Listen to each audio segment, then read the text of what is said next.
Welcome back once again, Spazites, to another new Transformers Legacy United video review. Today we have the Cyberverse universe Windblade. Now, I'm not that familiar with Cyberverse. I started watching it and I only went in a couple episodes. It seemed fun. I just didn't really... I wasn't feeling it at the time. I'm going to give it another try one of these days. But yeah, I'm not that familiar with Windblade. I know that she was introduced well before Cyberverse. She was a fan bot. They did a poll. I think it was a BotCon poll. If not, it was a Hasbro poll.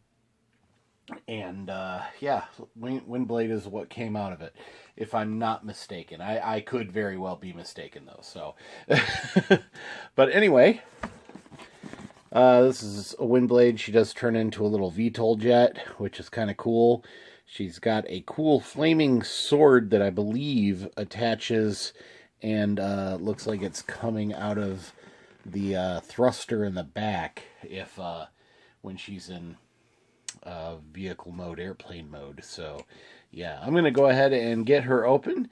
And yeah, the only thing, oh, pardon me, I did not sleep well last night. The only thing I'm a little disappointed in is that she's a jet and she's not at least a Voyager class. I know traditionally she's been a deluxe class in the past, but I really feel like they could have made her a Voyager class just so she's a little more in scale with the other vehicles and the current jets. But you know, I'm not the one making decisions at Hasbro, and she's generally been a deluxe figure in the past. So, what am I to say? Anyway, I'm gonna go ahead and apologize once again for my yawning. I'm going to go ahead and get her out of her cardboard prison here, and we'll be right back after a quick cut to check out her bot mode. Yeah, be right back. Stick with me. Thanks for watching. Alrighty, here we go. Here is, I wanted to say Air Razor. Here's Windblade in all of her robot glory. She does come with her purple flaming sword, which is pretty cool. I like it. She also has this gold piece that attaches to the back of her head. It actually came unattached. Now it doesn't want to come off. But yeah, this is its own separate piece that plugs into the back of her head to give her this little frilled crown thing. But yeah, here she is. And there she goes. She does have double spots, double combat ports on her feet. That's cool. I always love the combat ports. But let's see, her wings can go back a little. They can also go up.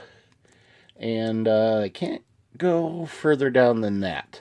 But I guess she's usually in this mode when she's walking. She's got these little movable wind turbines here for her vertical takeoff and landing, which is pretty cool. Her head is on a ball joint. She can spin her head 360. She can rotate her arms 360 with some adjustment. She can bend her elbows almost 90 degrees. It looks like it's just under 90 degrees. Her hands are on a little mushroom clip, a mushroom peg. She has 360 waist swivel. She can do the splits just a little over 180 degrees. She can kick this far forward with a awkward reverse knee bend. She can bend 90 degrees and kick this far back quite a ways. So that's cool. She does have ankle tilt. Yay!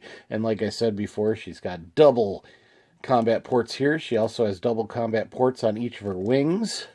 Unfortunately, she is got such small arms, and a lot of the rest of her is small. She does have combat ports here, but none on her thighs or hips. and arms. And let me see if she's got any combat ports on the back here. It does not look like it. Ooh, she's got some on the undersides of her hands here. That's cool. So they did give her some more. Cool. So she's got lots of combat ports, considering she's such a small little figure. And by small, she's the same height as a lot of figures, but she is very, very lightly, she's very, oh, what's the word I'm looking for? She's skinny. Let's just say that. She's skinny. Here she is compared to Magnus. And my little core class guy fell. My little Legends class guy fell back here. There she is next to Magnus. They're about the same height. As you can see, Magnus has a lot more bulk. So she is definitely streamlined and built to fly. Which is cool, but, you know, stuff. Anyway. That is all for articulation, which it's definitely on par with some of the better articulated figures in the recent lines, recent years. So I'm happy with that. She's got great ankle tilt. I'm really happy with that, considering Magnus's ankle tilt from my previous video, a couple videos ago. And, oh, I forgot, she's got shoulder shrug as well. She can shrug that far. And she does have bicep swivel and thigh rotation somewhat. The thigh rotation is limited because of her hips. The thigh plastic goes all the way up instead of just cutting off here.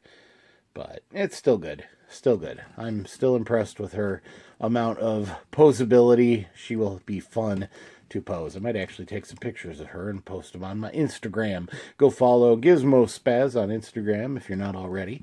I'd appreciate all that too. Sometimes I announce future videos right before I upload them. Anyway, there we go. She won't stand now. Stand for me. Please stand. There we go.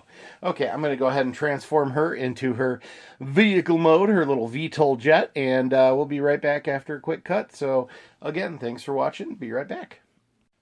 Okay, I knew I should have checked that before I started recording again, but this actually comes off. This little crown frilled thing on the back of her head comes off, and she can actually wield this as a weapon.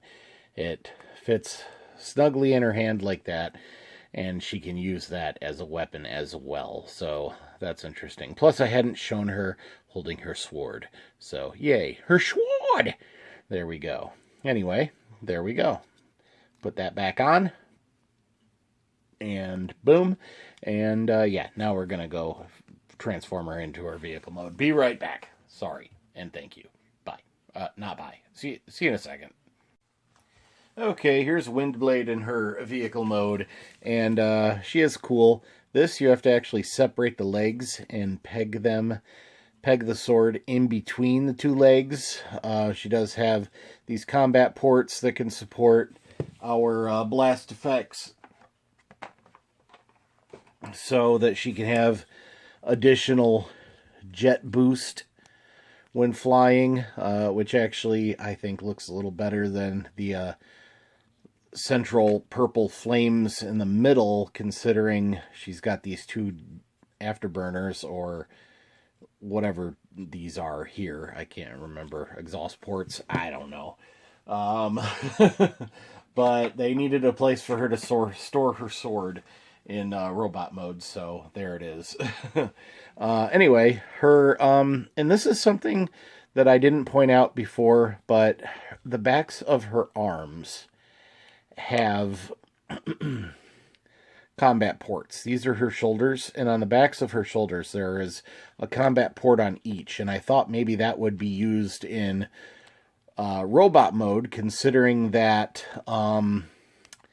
they were hard to access. I mean, I thought that would be used in vehicle mode, since they're kind of hard to access with the wings here in robot mode. But, I mean, I suppose anyone who's even a little remotely has a little bit of ingenuity can figure it out. But yeah, she is a VTOL. She's got the movable fans here that can propel her up and then vertical takeoff and landing. I always liked the VTOLs. They were neat.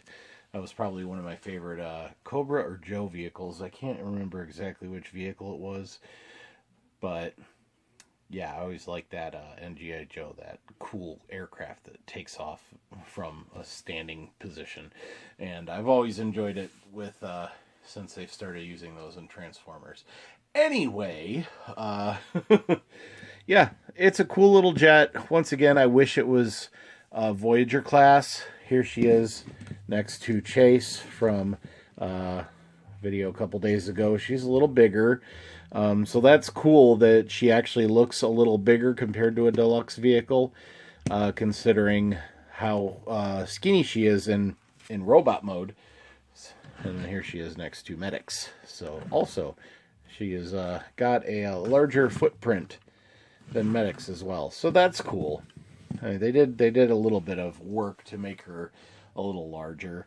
I know it's just kibble and the wings for the most part, and an extra nose cone on the airplane that kind of folds in on itself and for robot mode and hangs off of her back. But yeah, I like the figure. It's cool. She's gonna look a lot better standing on top of my Fortress Maximus if I ever complete him someday, standing on his shoulder, because I guess canonically she is a city speaker, so she can control or speak to the Titans, who are not able to be controlled otherwise, or not easily controlled anyway. So once again, I'm not that familiar with the whole storyline of the city speakers and the Titans and stuff. All I remember is that Fortress Maximus originally was just a large robot controlled by a smaller robot, and the large robot was just a robot, a mindless drone, and he was basically piloted by the smaller robot. In the case of Fortress Maximus, that smaller robot was piloted by yet a smaller robot, each becoming the other's head. So, anyway, I've rambled on enough. That's enough out of me, as usual.